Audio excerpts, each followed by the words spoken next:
The story begins when he was a teenage student living on a pittance in Harrisburg, Pennsylvania, right near the heart of what was once a great industrial area. His neighbor, I'm mostly quoting now, his neighbor was a woman in her 80s, surviving on cat food, the widowed wife of a retired steel worker. Her husband had worked all his life in the steel mills of central Pennsylvania with promises from big business and the union that for the 30 years of his service, he would have a pension and medical care to look forward to in his retirement.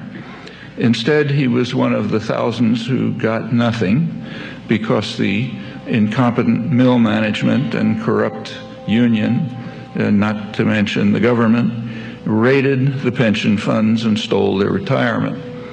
All she had was Social Security to live on. And Stack could have added that there are concerted and continuing efforts by the super rich and their political allies to take even that away on spurious grounds. Stack decided then that he couldn't trust big business and would strike out on his own, only to discover that he couldn't trust the government that cared nothing about people like him, but only about the rich and privileged. Andrew Joseph Stack III was so tired of eating peanut butter and bread for dinner. The stereotypical poor college student was sick of being poor, so he dropped out of school and moved to Silicon Valley, which in the early 80s was on the cusp of a technological revolution.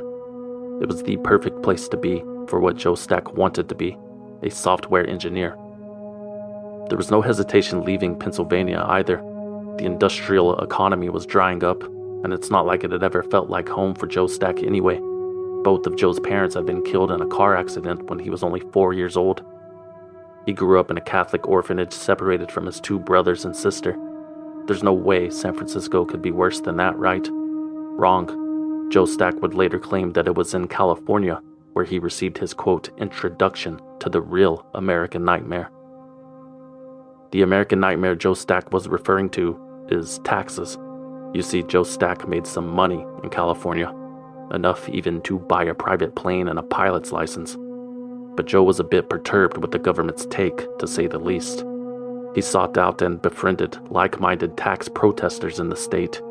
He would join in on their tax discussions and read the tax code for fun. One of the group's biggest grievances was directed at the Catholic Church and other religious organizations, all exempted from paying taxes while the Pope sat on a golden throne.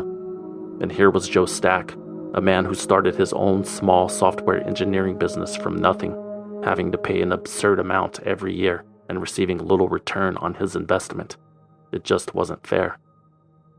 We carefully studied the law with the help of some of the best high-paid, experienced tax lawyers in the business, Joseph Stack wrote, and then began to do exactly what the big boys were doing, except that we weren't stealing from our congregation or lying to the government about our massive profits in the name of God. It has never been confirmed, but many people, including J.J. McNabb, an expert on tax protesters, believe that Joe Stack had actually founded his own home church to avoid paying taxes back in the 80s. Joe had grown even more bitter towards the Internal Revenue Service when Section 1706 of the United States Tax Code was revised in 1986. Instead of being classified as self-employed, which allowed him to deduct certain expenses to reduce his tax liability, the new revisions essentially forced technology consultants such as Joe Stack to be classified as employees. After spending thousands of dollars and hours campaigning against the code change, which he referred to as an atrocity, Joe Stack funneled his money through his own church and claimed religious exemption. But his plan backfired. There's evidence that this little tax stunt cost Joe Stack at least $126,000. That's the amount his wife Ginger listed as owed to the IRS when she filed for bankruptcy in 1999 after the couple had divorced. Together they had one daughter and a whole lot of debt. In addition, according to California records, both of the software companies that Joe Stack and his ex-wife owned were suspended for failing to pay state taxes. Neither of the companies were allowed to operate until Joe settled his debts, one of which was a paltry $1,100.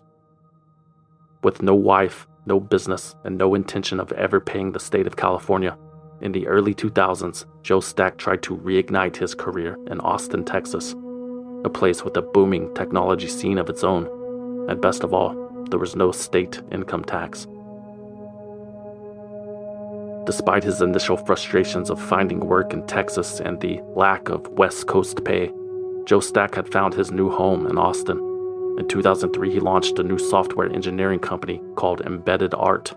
In 2007, he purchased a new house where he lived with his new wife, a pianist, and her daughter from a previous marriage. Joe also rediscovered his passion for music in the quote-unquote live music capital of the world. He played bass guitar in different dad bands around town, the kind where half the group is wearing sandals, and no gig was too small. Austin American-Statesman reporter Patrick Beach recalls meeting Joe Stack at a private party for which they were both recruited to perform. But Joe was just the quintessential mild-mannered, middle American, bespectacled engineer type. He would never stand out in a crowd. I knew him in a very limited way. We got together not to share our feelings, but to learn songs to play for this one party. And so that was pretty much the extent of what we talked about. But within that context, I never heard him say anything about this decades-long problem he had had with the government. Oh, right. Despite all of the fun Joe Stack was having in Austin, his decades-long problem with the government remained. It had always been there, boiling just under the surface, undetected by family and friends. And on February 18th, 2010, Joe Stack finally admitted defeat. His wife Cheryl had left the house the previous night with her 12-year-old daughter. They were staying at a Ramada Inn temporarily. Something about Joe's recent behavior had spooked his family. It probably had something to do with the latest audit on Joe's unreported income. Either way, Cheryl wanted a divorce. When Cheryl Stack returned to the house the following morning to pick up some belongings, the house was no longer there. I saw the smoke billowing and I said, oh my God, he's burned the house down. And then I figured he was in it because he's suicidal. I figured he was in the house, so I couldn't wait to see his car. You know, once I realized he burned down our house and everything in it, I hope he's in the house. Because if he's not, he's still at large and I have to be afraid for my life because he's mad at me for ruining his life. Joe Stack was not inside of the house. Joe Stack was inside of his airplane at a hangar in Georgetown. He was preparing for takeoff. At 9:45 a.m., air traffic control cleared Joseph Stack for departure. He tells them he's headed southbound, for which he is approved. Thanks for your help. Have a great day, Joe tells them. You too, the tower replies. 14 minutes later, Joe Stack flew his aircraft at full speed into the lower floors of the 7-story Echelon Building No. 2 in Austin, a building that housed almost 200 Internal Revenue Service employees. Austin 911, you need police, fire, EMS? I'll be above. There's been an explosion on 183 Research. I'm going to transfer you to paramedics. Hang on, ma'am. Let's get the paramedics started, okay? Okay. Okay, ma'am, I do have the help on the way. This is not going to slow them down, but I want to make sure that I have them going to the right place. So building 2, there was an explosion. It sounded like an 18-wheeler slammed into the building. Witnesses outside of the building reported a loud explosion followed by a giant ball of fire. The windows of the black glass office building ruptured like popcorn from the heat. Debris from the wreckage rained down and shattered the windshields of the cars on the highway below. The midday sky was full of smoke. Inside, the ceilings caved in as occupants ran for the exits. Others hid under their desks after the explosion had knocked them out of their chairs. It was later revealed that Joe Stack had removed seats in his aircraft in order to fit an extra drum of fuel that he had stolen from the airport. Joseph Stack's goal was maximum damage. We don't know if it has any correlation to this, but that is the IRS building here in Austin, Texas. So we don't know if that has anything to do, if it was an accident or if it was something more sinister than that. See that stone wall, the retaining wall? Yes. It hit right above the retaining wall and shot in that building. A gigantic fireball came out, probably 50 feet wide, Then windows blew out. Then insulation flew out. Then those Venetian blinds were flapping everywhere. Then fire started. What are you thinking about the people who were inside here? My heart's still pounding. My jaw was dropped. I thought there must be dozens of people dead. Amazingly, the destruction was minimized by the close proximity of the Travis County Hazardous Materials team, who just so happened to be training on the other side of the highway that morning. There were also additional fully equipped fire engines working nearby thanks to Joe Stack's poorly timed house fire. The quick response was quite an efficient use of the tax dollars that Joe Stack never wanted to pay. Additionally, a glass worker named Robin DeHaven was driving by the building when the plane crashed. He maneuvered his truck as close to the building as possible and set up his extension ladder to rescue 6 people from the second floor. The fire sprinklers on the ceiling were also very effective at dampening the flames, and the windows on the wall adjacent to the impact had shattered, resulting in enhanced ventilation. This combination of heroic action and luck helped prevent a major catastrophe. A software engineer furious with the Internal Revenue Service launches a suicide attack, crashing his small plane into an Austin, Texas building with hundreds of IRS workers inside. The blaze was extinguished within 75 minutes. In total, 13 people had been reported injured, and 2 people were killed, one being the pilot of the plane, Andrew Joseph Stack, and the other, a man named Vernon Hunter, a 68-year-old Army veteran who had spent the past 15 years working as a revenue officer group manager for the IRS.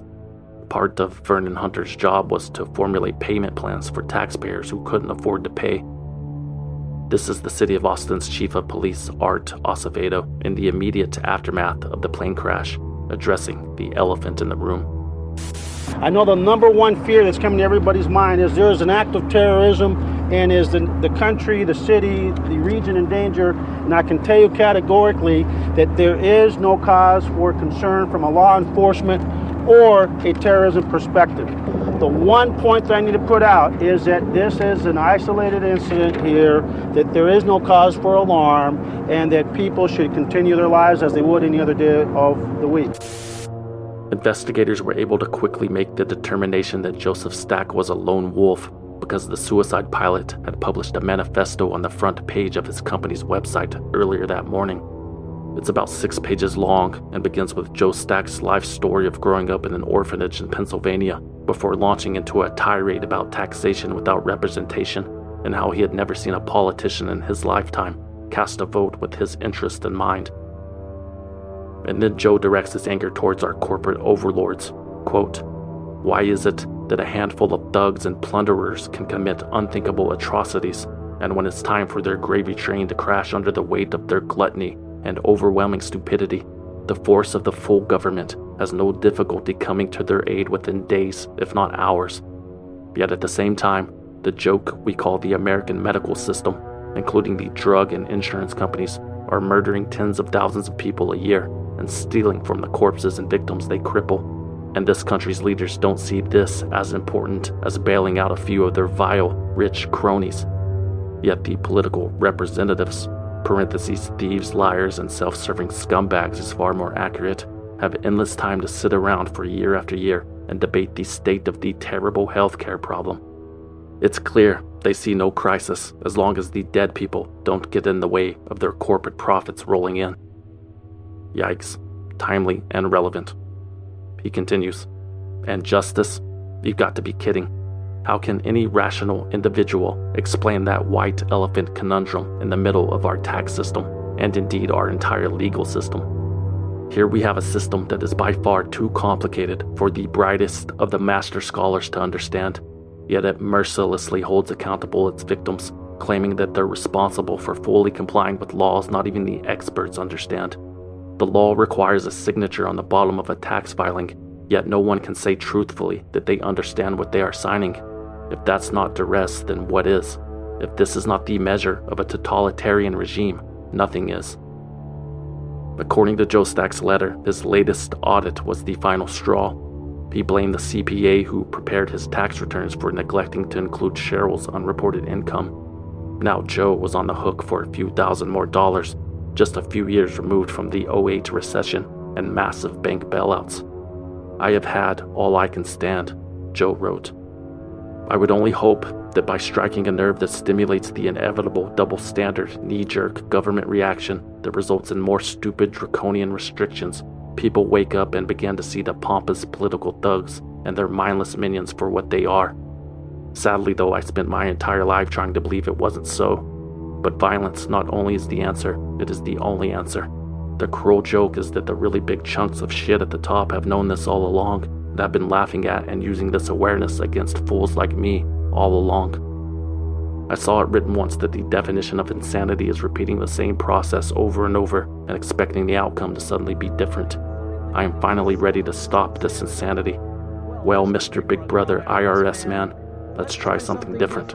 Take my pound of flesh and sleep well. The Communist Creed, from each according to his ability, to each according to his need. The Capitalist Creed, from each according to his gullibility, to each according to his greed. Signed, Joe Stack, 1956 to 2010. When the media got a hold of this manifesto, political bloggers tripped over themselves trying to pin the blame on the opposing ideological party. Was Joseph Stack a radical communist or some kind of libertarian nutjob? Was he a bleeding heart socialist advocating for Medicare for all? Or was he a pro-small government Tea Party conspiracy theorist? It was hard to tell, because Joe Stack's sentiment was a common one. Almost everyone agrees that there are major problems within the system, they just can't seem to agree on the source. Just know that whether you're rioting in the streets or buying extra beans, someone is laughing all the way to the bank. Think about it. People in the richest country on earth are using ride shares instead of ambulances during medical emergencies because they can't afford the bill. There is no high-speed rail connecting major urban centers because it would make the oil and airline industry sad. And while the rest of the civilized world's taxes are calculated automatically and delivered on the back of a postcard, the tax system in the USA remains unnecessarily complicated thanks to endless lobbying from accountants and tax prep software companies. And you really think your elected representative cares about what's best for the common man? Only in your wildest American dreams. I think too many people lay around and wait for things to happen. But if nobody comes out and speaks up in behalf of the injustice, then nothing will ever be accomplished. Is your father a hero? Yes, because now maybe people will listen. But does righteous anger justify violence? Joe Stack's daughter from his first marriage didn't think so, but she did agree with her father's actions to speak out against what she called injustice.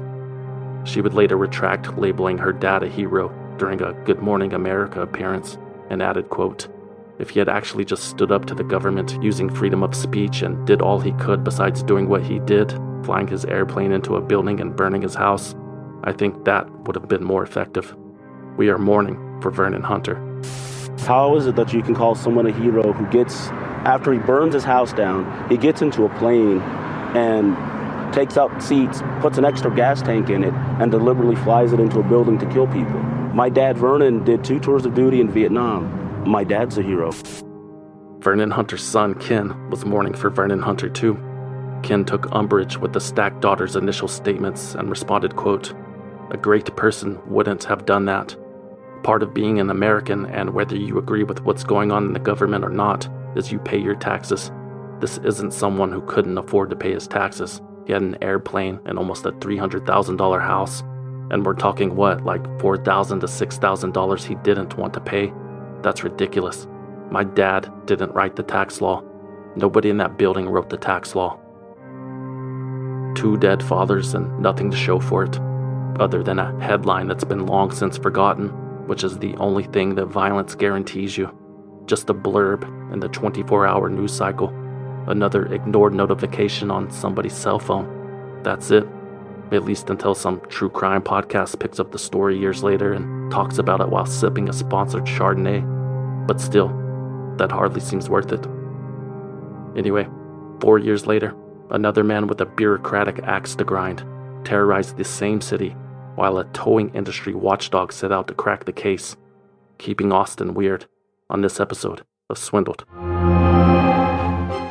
They bribe bribed government officials, clear violations of federal and state law, pay to play millions of taxpayer dollars that were wasted, paid tens of millions of dollars, $1 billion, dummied up its books and records to hide by falsifying its books and records, responsible for the collapse of the entire system. And in this full of some kind of swindle, is that right?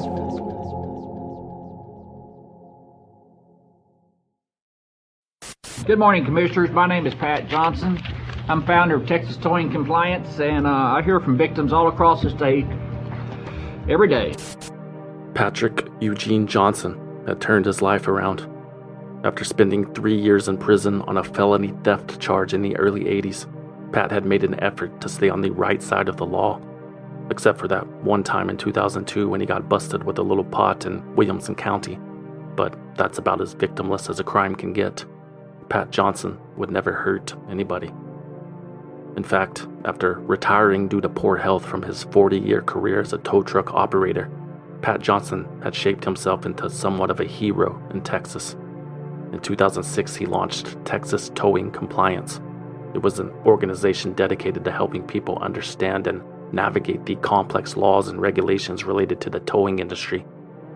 As a former industry insider, Pat Johnson was all too aware of how predatory towing companies could be. He had seen them cut shady deals with apartment complexes to tow resident vehicles at will and split the take.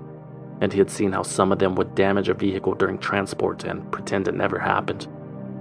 Pat Johnson decided to fight back. He dedicated his time and money educating the public. Illegal signage, unlicensed operators, safety violations, you name it. Pat Johnson had seen it, and he could recognize it a mile away. Johnson dispersed his free advice all over the internet. Posts on his blog and on Reddit advised people to give Texas Towing Compliance a call if they ever felt victimized. He would work with the callers pro bono to win compensation and even serve as an expert witness in court if need be. Pat would also make frequent appearances at Texas Department of Licensing and Regulation meetings, and he would speak publicly in front of the Austin City Council, where his passion was on full display. Folks, my name's Pat Johnson. I'm president of Texas Towing Compliance. We're the statewide victims organization for victims of illegal towing across the state. Good morning, Commissioners. My name is Pat Johnson. Good morning, Commissioners. My name is Pat Johnson. I represent Texas Towing Compliance. Of course, we take calls 24/7. Even people call when I was in the hospital. People still calling. Today I'm going to talk to y'all something that's affecting our entire community across all the districts, which is predatory towing. Today I'm going to show y'all how these tow record drivers are ripping the citizens off. And do you want your children riding in the front seat of a tow truck with a registered sex offender? Or do you want a child molester showing up at your house to do electrical work in your home? We gotta quit playing politics with people's lives. Bottom line. Remember, we voted y'all to represent us. The previous council didn't do that because they were bought off with campaign donations disguised as bribes. And I know for a fact that Perry wouldn't put people up here who would do what's best for the interests of the public. It's not always about business.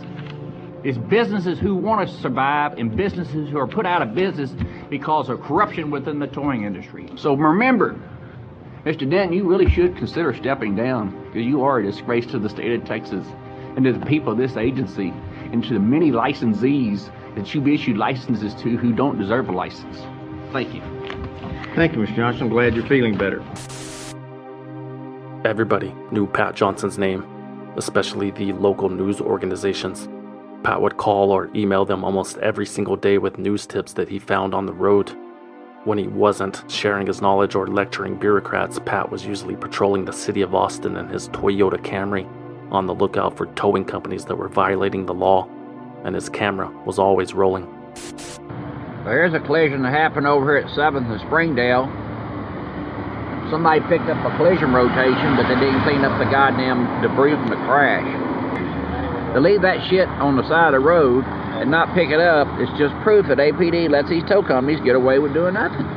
It's total bullshit. All right, these signs down here at the Taco Bell, these signs are illegal as well because it has to state unauthorized vehicles will be towed at owners' '(S) or operators' '(S) expense. We're out here in Cedar Park and we're going to get some video of the scam that's going on out here at Torchy's Tacos.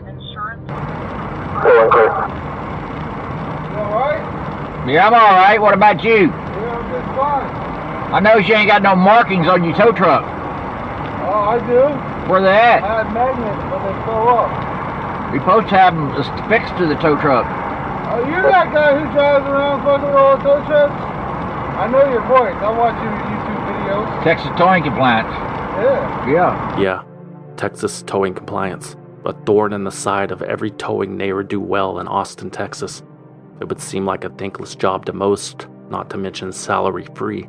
But for Pat Johnson, it was a way of life. That's how the Johnson family is. My dad was a head football coach. And that's just how we are. We always help people out. It was true. Pat was always helping people out. I probably call 911 more than the average citizen does, Johnson announced during one city council meeting, reporting anything from drunk drivers, stranded citizens, stranded motorists, road hazards, collisions, crime in progress, and I got to where I know a lot of those call takers. They know my voice. They sure did. Pat Johnson had also become known for being a mentor to the troubled teenagers in the trailer park where he lived. Some of them would even ride along on his Saturday night towing compliance violation hunts. Pat says it helped keep them out of trouble. Though his heart seemed to be in the right place, Pat Johnson, also known as Texas's only real predatory towing watchdog, garnered his fair share of criticism too. Obviously, the towing companies hated him. They could not understand his obsession with following them around and snitching on every minor infraction. Just go sit down or something. But some drivers worried that Pat Johnson was more than just a pest. One owner of a towing company told the Austin American-Statesman that she felt physically threatened by the man. In a Facebook post, Johnson had compared the woman's company to ISIS and included her home telephone number. Pat had also tagged the school that her preteen children were attending. It was no secret that sometimes Pat Johnson's passion would boil over to anger. For instance, one of the articles on his website was titled, "The best way to deal with a predatory tow truck driver is to shoot them." Okay, maybe there was a little cause for concern, but in the grand scheme of things, Patrick Eugene Johnson seemed like a minor threat, at least to everyone outside of the towing business. And besides, as the rest of Austin, Texas would soon find out, there were much scarier things to be worried about.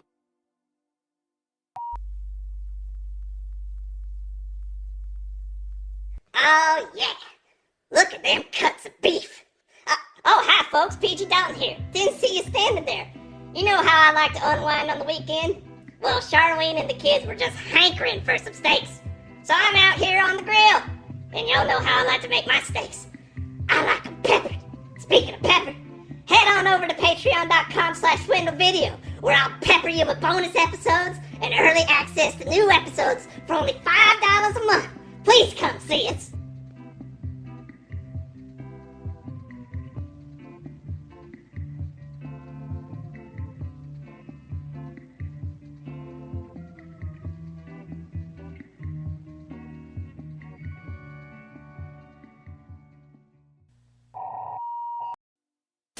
You need to watch out on Interstate 35. Police believe someone is once again throwing rocks on the interstate. They are crashing onto cars as recently as this weekend. On June 14th, 2014, a little after 2 in the morning, a 36-year-old musician named Kenneth Johnson had just clocked out from the South Austin bar where he worked and was headed home for the night. He drove his red Nissan Pathfinder north on Interstate 35, which splits the city in half and passes directly through downtown. When Kenneth reached a portion of the interstate near 38th Street that separates and elevates into two different sections, known by locals as the upper and lower decks, a large object smashed through his windshield, bounced off the dashboard, and struck him in the face.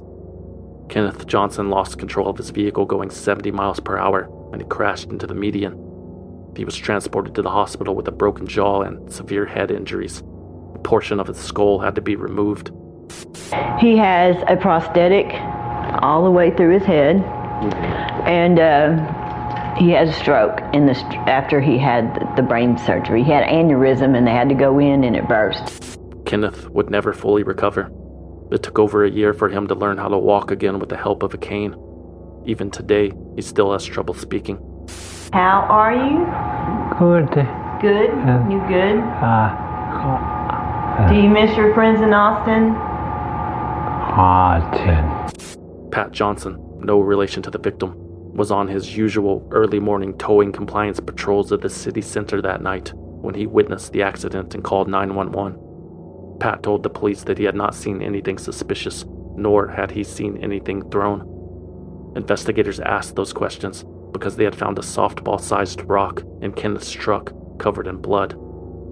Less than 2 weeks later, 3 other drivers reported similar occurrences on that very same stretch of highway. These were not isolated incidents.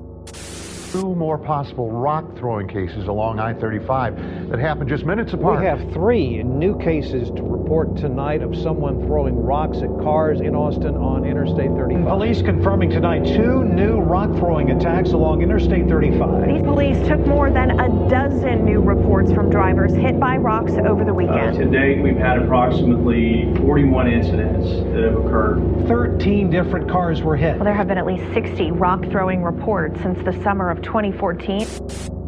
A year and a half later, more than 60 cases of rocks being thrown at random cars on I-35 had been reported. Initially, investigators believed the suspect was dropping them onto the highway from the overpasses above. There were no fences on the bridges to prevent that from happening, nor were there any cameras to capture any leads. However, as time went on and the cases piled up, the police became convinced that the rocks were being thrown into traffic from an oncoming vehicle, which allowed for minimal witnesses and a quick getaway. Luckily, most of the injuries had been minor, but it was clear that the suspect was not going to stop until someone was killed. The Austin police recommended that the public avoid driving on the lower deck of I-35 if possible, and for their own safety, to stay in the right lane of the highway at all times to be further away from the oncoming traffic and the rocks. Of course, some people refused the reasonable recommendations because this is America, and it was their God-given right to be smashed in the face with a rock, or something like that. This is Austin Police Chief Art Acevedo addressing the public anxiety in January 2016. Okay, good afternoon. First of all, I want to welcome you all and thank you for coming here on short notice. Today I'm going to talk real briefly about the rock throwing series of attacks we've had on our freeways, primarily the 35 freeway that's been going on now for about a year and a half. First and foremost, I want this community to know that this police department, from the onset of these series of attacks, has taken this incident very seriously. We have dedicated approximately 15,000 hours, I'll say again, 15,000 hours of investigative time to trying to identify, capture, and refer to prosecution the person or persons responsible for these callous, cowardly attacks on innocent motorists here in the city of Austin and the Austin area. Chief Acevedo also announced that the Austin Police Department, with the help of the Greater Austin Crime Commission, were offering a $25,000 reward for any information leading to the arrest and conviction of the person or persons responsible for the attacks.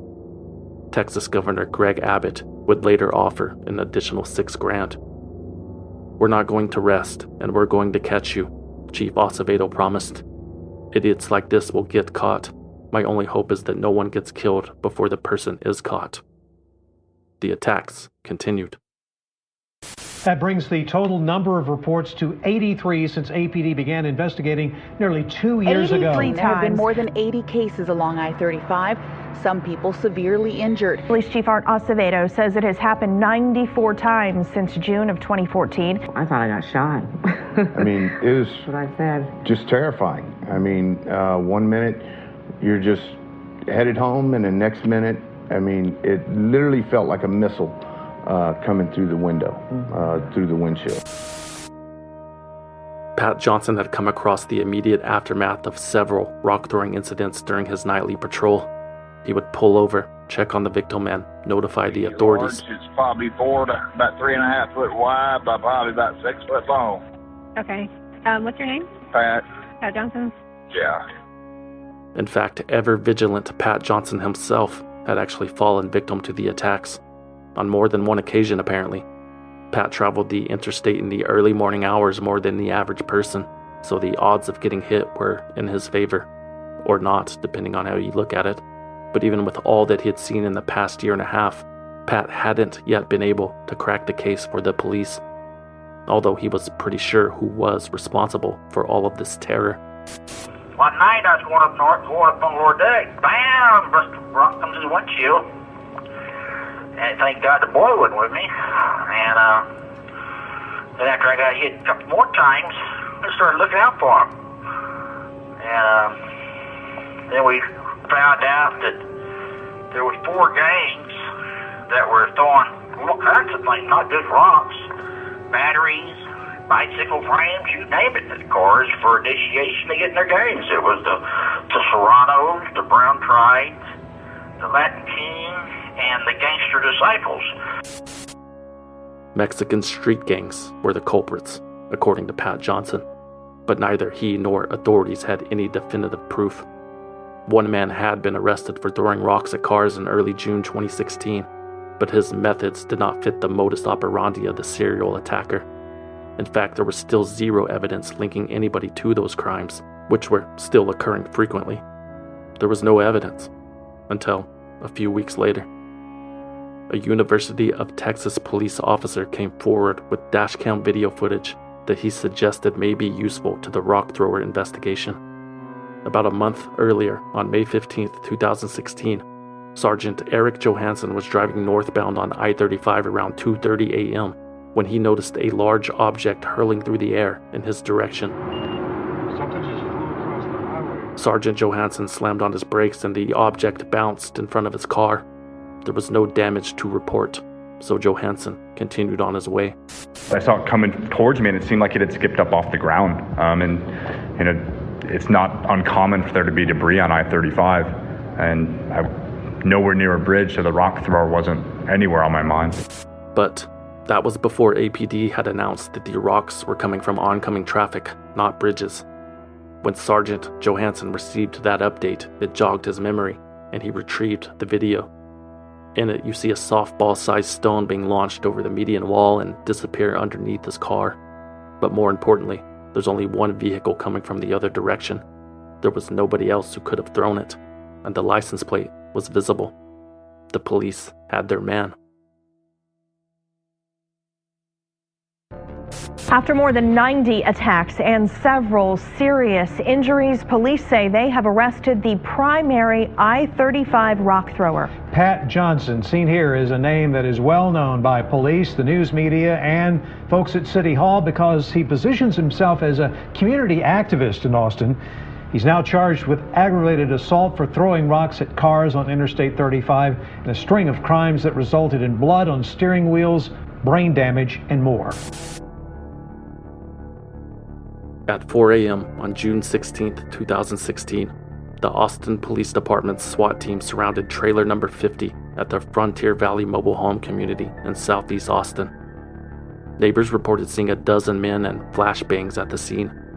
Patrick Johnson and his 19-year-old roommate were taken downtown to the offices of the Organized Crime Division. The evidence against Pat Johnson was damning. Not only was that his Toyota Camry in the video of the attack on the UT officer, there were scrapes on the inside of that Toyota Camry that were consistent with the kind left behind by rocks. Furthermore, APD had set up license plate readers along the interstate, and now that they knew which license plate to look for, they were able to place Johnson near the scene of most of the attacks. And in perhaps Pat Johnson's boldest and most incriminating move, he would arrive on scene to the accidents he caused or call them into the news, pretending like he had just stumbled upon them, playing the role of a concerned citizen. We're confident that he, after committing his crimes, these vicious, cowardly crimes, turned back and came back to the scene. Came back to the scene, acting as a good Samaritan, acting as he was a witness, acting as if he cared. And I'm here to say that he didn't care. When questioned, Johnson's roommate admitted to being in the car twice when a rock was thrown. Pat Johnson himself also admitted to throwing 2 rocks, but only as a test. He claimed that he was trying to figure out how the attacker was pulling it off so he could hunt them down. Patrick Eugene Johnson was charged with aggravated assault with a deadly weapon, while potentially more serious charges were pending. None of his neighbors were surprised. People here are tired of him, they're tired of you, You've done a lot of damage to the neighborhood, to the kids in the trailer park, Frontier Valley Trailer Park, and time has caught up with you. Paybacks. The people have come to me that this man, Patrick Johnson, was going around giving the kids in the neighborhood candy and ice cream and trying to lure them into his trailer. That's not true. Pat Johnson was not using candy and ice cream to lure kids into his trailer. He was using drugs and money. After his arrest, the media reported that Pat Johnson was already awaiting trial on charges not related to throwing rocks. In 2012, Johnson was arrested for aggravated sexual assault of a child after a teenage boy told police about his relationship with the compliance freak.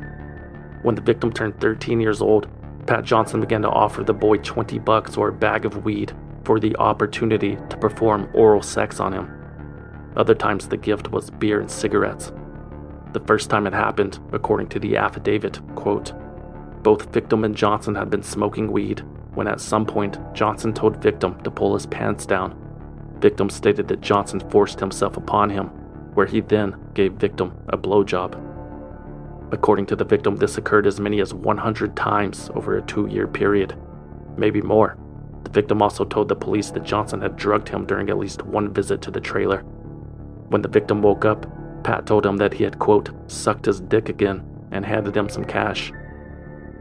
While attending therapy and counseling sessions at a juvenile detention center, the victim realized he needed to tell somebody about this experience with the old man, an experience that Pat Johnson denied. Pat said he had done nothing but help the boy like he had done for so many others. The victim was just angry that Pat had turned him in on a drug offense, Pat alleged, and this was his revenge. Patrick Eugene Johnson was indicted on 3 counts of sexual assault of a child and indecency with a child. He got out on bond and immediately started harassing the victim and eventually started throwing rocks. Today, a jury found accused I-35 rock thrower Pat Johnson guilty of aggravated sexual abuse of a child. A jury also found him guilty of 2 counts of indecency. The jury took just an hour and a half to come to that decision. On September 2nd, 2016, Pat Johnson was found guilty in the sexual assault of a child case and sentenced to 99 years in prison. The rock throwing trial was scheduled for the following year, but until then, even behind bars, Pat Johnson kept doing what he did best, pestering the media. Hello, is this Pat? Yeah. In a conversation with reporter Sarah Navoy at CBS Austin, Pat Johnson tried to explain himself but failed miserably. At first, he told the story of throwing the 2 rocks as a test. Miss Navoy tried to remind him that it was still a confession of guilt. But Pat, you do realize that a confession is evidence. Do what? Your confession that you threw the rocks, that can be used as evidence against you, so... But I did not throw the rocks in the area they're saying I threw the rocks in. You were just throwing them to test out kind of how they were doing it. That's correct. Later, Pat Johnson told a different story, and for the first time revealed his motive, which he would later repeat in court. Listen, you can hear the exact moment when Pat realizes he has said too much. In your opinion, throwing rocks, was that helping people or hurting people? And how so? Well, it would take drunk drivers and drug loads off 35. By throwing rocks? Well, yeah, it does. You know, how many drunk drivers do you know that would call the police about a rock being thrown through the windshield? Done. Okay, so you were targeting drunk drivers then? Oh, yeah, we got a lot of them. With rocks? Yes. There were also glimmers of rage and impatience sprinkled throughout the conversation that you might expect to hear from someone capable of committing such acts of violence. Well, I feel bad for the people that got hit. I feel bad for the property. I got hit 3 times, too. Where did you get hit? I felt bad for all the innocent people getting killed by drunk drivers on 35. That's what, I pulled up on so many fatality wrecks caused by drunk drivers that APD wouldn't address that turned his stomach. But ultimately, the vigilante would express remorse. I apologize to the victims. May we have many years to come. In God's name I pray, amen. On April 13th, 2017, Pat Johnson pleaded guilty to 4 counts of aggravated assault with a deadly weapon. How do you plead? Guilty. Okay. And is anybody forcing you to plead not guilty? Nope. Or to plead guilty? I plead guilty. And you're pleading guilty because you did these acts, correct? I plead guilty because I am guilty. Okay. He told the judge that he had been living with HIV for over 35 years, which had affected his judgment. Johnson said his illness was the defining reason why he had decided to plead guilty. In county jail, Johnson claimed to have had an allergic reaction to the medicine that he had been given. He lay dead in a hospital bed for over 5 minutes, he said. Pat felt he might fare better in a state prison, where the health care was at a higher level. He was assured. I guess, the Lord has already forgiven me for my actions. The Lord is the only one that knows when we're going to come and go. And I feel like I've got a bigger sentence just in these 40 years. I've got the sentence of the AIDS disease. And although I'm the only person in Travis County to get 35 years at living with this disease, I know that sooner or later it's going to kill me. Because my organs have been all attacked. I've suffered a lot. And when the Lord's ready for me to come home, I'm going to go home. Thank you, Judge. Okay. Good luck to you. We're off the record.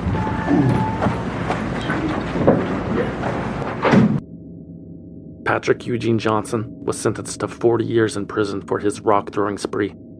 He will serve those 40 years concurrently with the 99 years from the sexual assault case. Pat Johnson will die in prison, which was music to the ears for some of his victims. What would you say to Mr. Johnson now? Wow. That's a tough question, but I think I would say enjoy the rest of your life in prison. That's James Joseph. His vehicle was hit by a rock on May 28, 2016. Joseph was driving his 2 sons to a baseball tournament in Round Rock when a rock shattered his windshield and bounced out through the sunroof. Fortunately, everyone was okay. Unfortunately, Kenneth Johnson was not okay, but the man whose life had been most affected by Pat Johnson's violence was thrilled to hear the news when the arrest was made. How do you feel, Kenny? Yay! It's kind of bittersweet, And if you need another reminder that life is not fair, Kenneth Johnson's father died during the first year of his recovery. Afterwards, Kenny relocated to Houston to live with his mother and then later his aunt. At the time of his accident, a GoFundMe fundraiser was created to help cover the cost of Kenny's egregious medical bills and living expenses, while some of Kenny's other friends organized a benefit on his behalf at the bar where he used to work. An uphill battle for one of Austin's first rock-throwing victims is now meeting another challenge. After suffering severe brain damage, Kenneth Johnson filed suit against a longtime friend he says never turned over the proceeds from a benefit.